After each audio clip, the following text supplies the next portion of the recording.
Mari kita berdoa bersama-sama. Bapa di surga, kiranya Tuhan melalui Roh Kudus-Mu akan tetap menjadi bagian kami ketika kami mempelajari firman-Mu. Biarlah urapan Roh Kudus akan tetap menjadi bagian kami dan memberikan pengertian yang lebih dalam, lebih baik lagi, sehingga kami boleh tetap berada di dalam Tuhan, bertumbuh di dalam Tuhan, dan akan semakin sempurna di dalam membentuk karakter Tuhan. Terima kasih Tuhan, layakkan hamba membawakan firman-Mu. Di dalam nama Yesus Kristus kami berdoa. Amin. Saudara-saudara sekalian, kalau kita kembali ke masa yang lalu, ketika Yesus masih berada di dunia ini, dan seharusnya inilah yang menjadi fokus kita di dalam segala segi kehidupan kita, agar hidup kita boleh dituntun, dikendalikan, dan diarahkan sesuai dengan petunjuk Tuhan, petunjuk Kristus itu sendiri. Mari kita lihat di dalam Yohanes pasal yang ke-13. Yohanes pasal 13 ini, kalau kita lihat, inilah saat-saat terakhir Yesus ketika dia bersama dengan para muridnya sebelum dia menjalani penderitaan puncak, yaitu ketika dia disalibkan. Saudara-saudara, kalau kita lihat di sini, sebelum memasuki perjamuan kudus Tuhan, sebelum menjalankan perjamuan Tuhan, maka di kalangan para murid Yesus sendiri terjadi percekcokan, terjadi pertengkaran, karena masing-masing mereka mau berada di samping Yesus, di dekat Yesus, ketika mereka akan mengadakan jamuan Paskah terakhir di dalam kehidupan Yesus bersama para muridnya saat itu. Jadi para muridnya ketika akan naik di lantai kedua bersama-sama dengan Yesus, mereka masih bertengkar, masih ribut. Ributnya bukan hal-hal rohani, tetapi dikatakan mereka itu ingin menjadi orang yang paling dekat sama Yesus. Jadi mereka memperebutkan posisi, siapa di antara mereka yang akan duduk dekat dengan Yesus. Saudara, kita perlu tahu bahwa sampai saat itu murid-muridnya belum mengetahui dengan benar misi Yesus Kristus berada di dunia. Mereka masih berpikir bahwa Yesus Kristus sebagaimana yang dinubuatkan dan yang dirindukan oleh bangsa Yahudi, bangsa Israel pada saat itu adalah akan menjadi raja yang akan memerintah pada saat itu dan akan membasmi para penjajah, dan mereka akan mendirikan kerajaan di mana Yesus adalah raja. Ini di dalam pikiran mereka. Oleh karena itu, Mesias yang mereka pikirkan adalah seperti itu. Kalau ada seorang raja, tentu ada pembantu-pembantunya, ada menteri-menterinya, ada bendahara, ada orang-orang yang dekat dengan dia. Dan para muridnya pada saat itu, mereka masih memperdebatkan atau bertikai tentang siapa yang akan duduk di sebelah Yesus, di sebelah kiri, di sebelah kanan. Karena menurut mereka, di sanalah posisi yang terdekat dengan Yesus, ketika Yesus nanti akan menjadi raja sesuai dengan pemikiran mereka. Itu yang terjadi, saudara sekalian. Ketika mereka masuk dan berada di lantai kedua, di tempat di mana mereka akan mengadakan Paskah bersama Yesus, Yesus tahu hati mereka masing-masing. Dan di dalam Yohanes pasal 13 ini, Yohanes pasal 13 ini saya bacakan dari awal. Sementara itu, sebelum hari raya Paskah mulai, Sementara itu sebelum hari raya Paskah mulai, Yesus telah tahu bahwa saatnya sudah tiba untuk beralih dari dunia ini kepada Bapa. Sama seperti ia senantiasa mengasihi murid-muridnya, demikianlah sekarang ia mengasihi mereka sampai kepada kesudahan. Di sini menunjukkan bahwa sebagaimana kasih Yesus kepada para muridnya, begitulah kepada para muridnya di akhir zaman seterusnya. Kasihnya sama, dia tunjukkan, ya. Kemudian ayat kedua, mereka sedang makan bersama dan iblis telah membisikkan rencana dalam hati Yudas Iskariot, anak Simon, untuk mengkhianati dia. Yesus tahu bahwa Bapanya telah menyerahkan segala sesuatu kepadanya dan bahwa ia datang dari Allah dan kembali kepada Allah. Jadi kita lihat di sini, kasih Yesus itu apa? Tetap sama dari yang lalu-lalu sampai ketika dia akan makan Paskah bersama dengan para muridnya. Bahkan dikatakan Yudas Iskariot yang akan mengkhianati Yesus itu Yesus tahu, tetapi dia tidak permasalahkan. Tidak permasalahkan. Dia mengasihi mereka. Ya, dia mengasihi mereka. Lalu, ya, bangunlah Yesus menanggalkan jubahnya. Ia mengambil sehelai kain lenan dan mengikatkannya pada pinggangnya. Saudara, kita perlu lihat latar belakang, ya. Mengapa pada saat itu murid-muridnya belum bergerak, ya? Padahal sudah ada apa? Sudah ada baskom, basi, sudah ada air, ada handuk, di mana kebiasaan zaman itu bahwa tamu-tamu yang hadir, mereka ini akan dicuci kakinya oleh para pembantu atau hamba. Jadi ketika murid-muridnya melihat, ya, bahwa tidak ada yang mau mencuci kaki mereka, tidak ada yang mau berkorban, merendahkan diri untuk mencuci kaki mereka, akhirnya apa? Yesus sendiri turun dan dia di dalam Yohanes 13 ayat 4 katakan, ia menanggalkan jubahnya. Lalu Yesus mengambil sehelai kain lenan dan mengikatkannya pada pinggangnya. Lalu ia menuangkan air dalam sebuah basi dan membasuh kaki para muridnya. Dalam tulisan Roh Nubuat, ya, ketika para muridnya masih memperdebatkan siapa yang tertinggi, yang terdekat dengan Yesus, ya. Yang kedua, mereka melihat siapa yang mau menjadi hamba yang akan membasuh kaki. Masih memperdebatkan masalah itu, ya, dua hal itu. Di saat mereka memperdebatkan itu, tidak mau ada yang merendahkan diri untuk melakukannya, karena mereka lihat tidak ada hamba, tidak ada orang yang mau mencuci kaki mereka.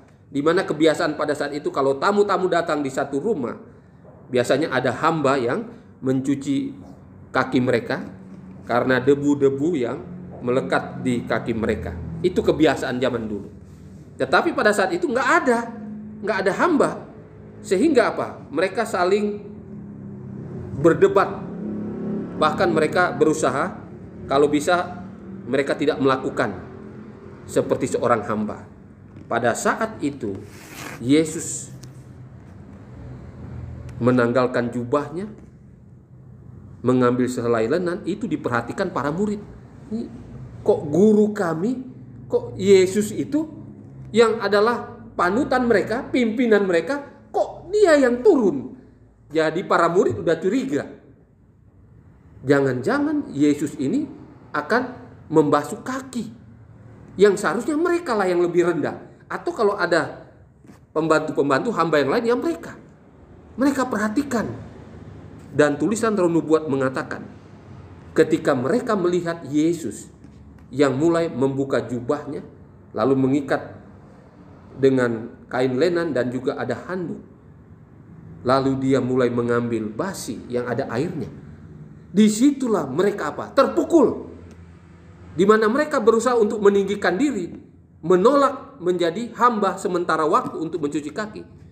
Ketika mereka melihat Yesus ini, mereka terpukul. Mereka malu dikatakan. Oleh karena apa? Yesus yang menjadi panutan mereka, guru mereka, turun merendahkan diri. Dan yang dilakukan adalah apa? Membasuh kaki. Saudara, di sana ada Yudas, ya, Yudas Iskariot yang akan mengkhianati apa? Yesus. Jadi Yesus dia membasuh kaki pertama kali kepada Yudas ini. Kemudian kepada para muridnya yang lain. Lalu dia ketemu dengan Petrus. Kalau kita pelajari dalam Yohanes 13, Yesus katakan, kamu belum tahu apa maksud yang aku perbuat saat ini. Nanti kamu apa? Mengerti. Lalu Petrus katakan apa? Kalau begitu guru, basuhlah apa? Kepalaku, kakiku, semuanya. Tangan juga, ya. Yesus katakan, karena kamu sudah mandi, tidak perlu apa? Melakukannya, hanya sebagian saja, ya, kaki saja. Dan Yesus mencuci kaki terakhir kepada Yohanes, ya. Bukan berarti ada apa? Ada pilih kasih Yesus, tidak, ya. Tetapi itulah yang dilakukan oleh Yesus di dalam mencuci kaki mereka. Dan Roh Nubuat mengatakan, pada saat inilah setelah mereka dicuci kakinya, maka perbedaan paham, pertikaian itu berhenti. Hati mereka terpukul ketika melihat Yesus turun, merendahkan diri, mencuci kaki mereka. Jadi, karena mau memasuki perjamuan kudus, semua itu harus bersih hatinya. Pikiran yang bertikai satu sama lain harus dihentikan. Dan Yesus melihat di dalam hati para muridnya setelah Yesus membasuh kaki dari Yudas, terus kepada para muridnya, dan terakhir kepada Yohanes. Yesus melihat mereka sadar, mereka bertobat, dan mereka tidak lagi mempertengkarkan masalah kedudukan, masalah siapa yang paling dekat dengan Yesus nanti. Mereka sadar untuk hal itu setelah Yesus mencuci kaki mereka. Lalu saudara-saudara sekalian, ini yang dikatakan, ya, di dalam firman Tuhan dalam Yohanes pasal 13 ayat 12. Sesudah ia membasuh kaki mereka, ia mengenakan pakaiannya dan kembali ke tempatnya. Lalu ia berkata kepada mereka semuanya, mengertikah kamu apa yang telah kuperbuat kepadamu? Kamu menyebut aku guru dan Tuhan, dan katamu itu tepat. Sebab memang akulah guru dan Tuhan. Jadi Yesus mau meyakinkan kepada para muridnya pada saat itu bahwa jabatan itu tidak ada di dalam hal apa? Mencuci kaki. Di dalam hal merendahkan diri. Enggak ada. Saya saja Tuhan. Saya saja guru. Saya merendahkan diri. Saya melayani kalian. Jadi Yesus mau menunjukkan kepada mereka bahwa inilah upacara yang saya sahkan, yang harus menjadi bagian seluruh umat-umat Tuhan setelah itu sampai akhir zaman, sampai sekarang ini. Jadi inilah upacara yang menunjukkan kerendahan hati, ya. Lalu di dalam ayat 14, Yohanes 13:14, jadi jikalau aku membasuh kakimu, aku yang adalah Tuhan dan gurumu, maka kamu pun wajib saling membasuh kakimu. Sebab aku telah memberikan suatu teladan kepada kamu, supaya kamu juga berbuat sama seperti yang telah kuperbuat kepadamu. Jadi Yesus menunjukkan kepada para muridnya bahwa yang saya lakukan ini bukan cuma apa? Sekedar pada saat ini juga. Karena saya teladankan hal itu. Tetapi ini harus menjadi suatu kewajiban yang dijalankan oleh seluruh umat-umat pengikut Kristus, umat-umat Tuhan, sampai seterusnya, sampai kepada akhir zaman. Saudara, di beberapa tempat mungkin tidak dijalankan upacara pembasuhan kaki, mencuci kaki satu sama lain. Langsung kepada apa? Makan roti yang melambangkan tubuh Kristus, minum anggur yang melambangkan darah Kristus yang sudah apa? Tercurah di kayu salib. Di beberapa tempat mereka langsung melakukan ini. Padahal ada satu tahap sebelum menjalankan ini adalah mencuci kaki satu sama lain. Dan ini adalah teladan Yesus. Dan tulisan Roh Nubuat mengatakan ini adalah apa? Upacara yang dibuat oleh Yesus yang harus dijalankan oleh semua umat-umat Tuhan yang mengaku sebagai pengikut Yesus ketika menjalankan perjamuan kudus, didahului dengan pencucian kaki.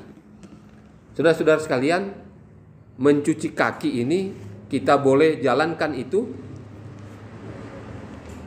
kepada seseorang yang mungkin kita merasa di dalam kehidupan kita sebagai jemaat, mungkin saya merasa berdosa sekali kepada dia di waktu yang lalu. Kita bisa apa?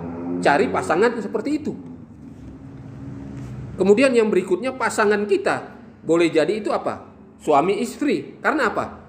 Karena setiap hari kalau ada masalah, bercekcok dan lain sebagainya, itulah yang terjadi setiap hari. Oleh karena itu, pasangan suami istri biasanya mengambil bagian untuk mencuci kaki satu sama lain. Ya. Dan di dalam tulisan Roh Nubuat dalam nasihat bagi sidang mengatakan bahwa siapa saja yang mengerti maksud di dalam perjamuan kudus ini boleh mengambil bagian walaupun belum bergabung bersama-sama dengan umat Tuhan.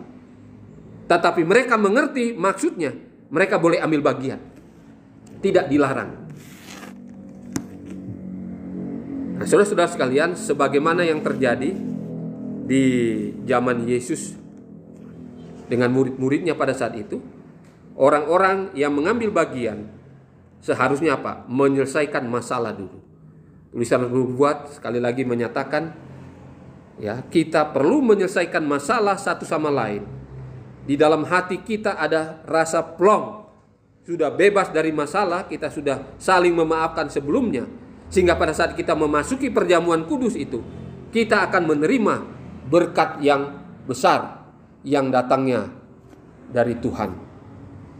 Jadi inilah yang menjadi bagian kita ketika kita mau mengikuti perjamuan kudus Tuhan.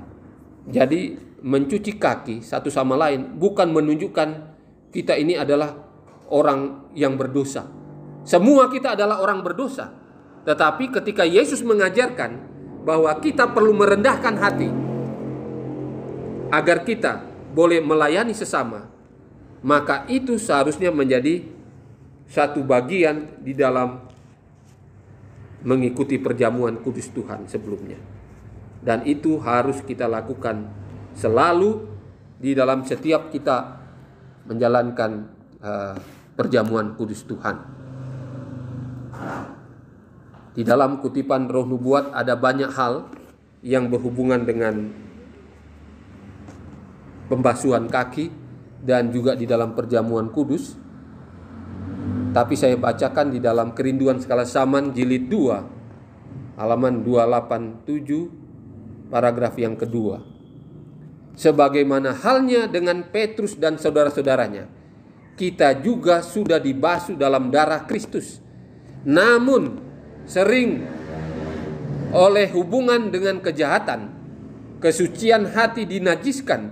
Kita harus datang kepada Kristus untuk mendapat anugerah penyuciannya. Petrus enggan membiarkan kakinya yang sudah kotor dipegang dengan tangan Tuhan dan gurunya. Tetapi berapa sering kita membawa hati kita yang berdosa dan sudah dinajiskan berhubungan dengan hati Kristus. Alangkah menyedihkan baginya perangai kita yang jahat, kekosongan dan kesombongan kita. Saudara, ini kita bisa melihat bahwa kalau kita masih memiliki hal-hal yang tidak baik, tidak benar, kesombongan dan lain sebagainya, lalu kita masuk di dalam perjamuan kudus, ini nggak ada artinya di hadapan Tuhan. Ya. Berkat Tuhan itu tidak menjadi bagian kita. Tetapi ketika kita merendahkan diri kita, lalu kita mengingat bagaimana jasa Kristus dan teladannya yang lalu, yang memberikan pelajaran bagi kita bahwa itu adalah keharusan, kewajiban bagi kita untuk merendahkan diri agar kita boleh menerima berkat khusus ketika kita masuk dalam perjamuan kudus. Maka Kalau kita jalankan itu, kita akan merasakan suasana surga yang sesungguhnya. Kita dianggap layak menerima berkat khusus dari surga. Lalu seringkali kita juga berpikiran bahwa upacara yang Yesus buat ini, perjamuan kudus ini, adalah upacara yang cuma sekedar saja. Ya. Kita perlu tahu, ketika perjamuan kudus dijalankan, tulisan Roh Nubuat mengatakan bahwa pada saat itu surga hadir. Yesus Kristus yang sama, yang mengadakan perjamuan, mulai membasuh kaki dan mengadakan perjamuan pada saat bersama dengan murid-muridnya dulu. Yesus Kristus yang sama juga hadir pada saat kita mengadakan perjamuan. Ini luar biasa. Karena Tuhan Yesus Kristus adalah Allah yang maha hadir. Jadi di setiap tempat di mana ada ibadah-ibadah dan juga di dalam perjamuan kudus, Yesus sendiri hadir dan Dia memberikan berkat khusus kepada setiap orang yang mengikuti perjamuan kudus pada saat itu. Sangat luar biasa, ya. Jadi di dalam perjamuan kudus seharusnya inilah saat yang ditunggu-tunggu oleh semua umat Tuhan, ya. Oleh karena apa? Di saat itu kita mendapatkan berkat yang berlipat ganda, berkat rohani, di mana dosa-dosa kita yang lalu yang masih kelihatannya belum diselesaikan langsung dibereskan pada saat itu. Yang kedua, kehadiran Yesus pada saat perjamuan kudus juga dapat membawa kita sama dengan berada di pintu gerbang surga itu sendiri. Demikian yang dikatakan oleh Roh Nubuat. Lalu yang berikutnya, tidak banyak yang mengaminkannya, mempraktekannya, dan mengalaminya. Ketika kita mengikuti perjamuan kudus, apakah kita makan roti dan minum anggur yang melambangkan tubuh dan darah Kristus? Pada saat itu kalau kita imani secara jasmani, kalau kita ada penyakit-penyakit berat, penyakit-penyakit yang tidak bisa disembuhkan, di dalam iman yang kita imani di dalam perjamuan kudus itu, karena kehadiran Yesus, maka kita dapat disembuhkan total. Kita minta pada saat itu. Di dalam nama Yesus, dengan tubuh dan darahnya yang dilambangkan oleh roti dan anggur yang kita makan dan minum itu, kita imani dalam nama Yesus melalui tubuh dan darahnya yang saya makan, sembuh total penyakit saya. Kalau ada penyakit, kita minta di dalam nama Yesus Kristus yang hadir juga pada saat itu. Ini yang kurang diimani. Ya. Rasul Paulus katakan, banyak umat-umat Tuhan yang mengikuti perjamuan-perjamuan kudus, mengapa mereka pulang tidak mendapatkan berkat, bahkan sakit dan ada masalah-masalah? Karena tidak menjalankan perjamuan kudus dengan benar, sebagaimana yang dinyatakan oleh firman Tuhan dan juga beberapa tulisan Roh Nubuat. Jika kita, Rasul Paulus katakan, jika kita menjalankan perjamuan kudus dengan benar, maka semua berkat-berkat yang ada di dalamnya ketika kita menjalankan perjamuan kudus ini akan diberikan. Saya sangat senang tulisan Roh Nubuat yang mengatakan, ketika kita menjalankan perjamuan kudus Tuhan ini, ya, maka Tuhan akan mencurahkan berkat-berkatnya. Apa yang perlu Dia berikan kepada saudara, semua yang saudara butuhkan, yang kita butuhkan, itu diberikan kepada kita. Termasuk kesehatan jasmani kita, pengampunan dosa. Itu yang menjadi bagian kita. Dengan demikian, ketika kita keluar dari tempat ini setelah mengikuti perjamuan kudus, maka berkat-berkat khusus itulah yang seharusnya menjadi bagian kita. Saudara-saudara sekalian, kita akan membasuh kaki. Kita akan mengikuti teladan Kristus, merendahkan hati kita dengan mencuci kaki satu sama lain. Saudara boleh cari pasangan, dan saudara harus imani ini, agar segala perselisihan, masalah, perkara-perkara dosa yang ada di dalam kita itu diselesaikan sebelum kita memasuki perjamuan kudus. Dan biarlah dengan pertolongan Tuhan dan Roh Kudus-Nya kita boleh menjalankannya dengan baik dan benar, sehingga segala berkat-berkat yang ada di dalamnya ini akan menjadi bagian kita. Mari kita berdoa sebelum kita memasuki perjamuan kudus.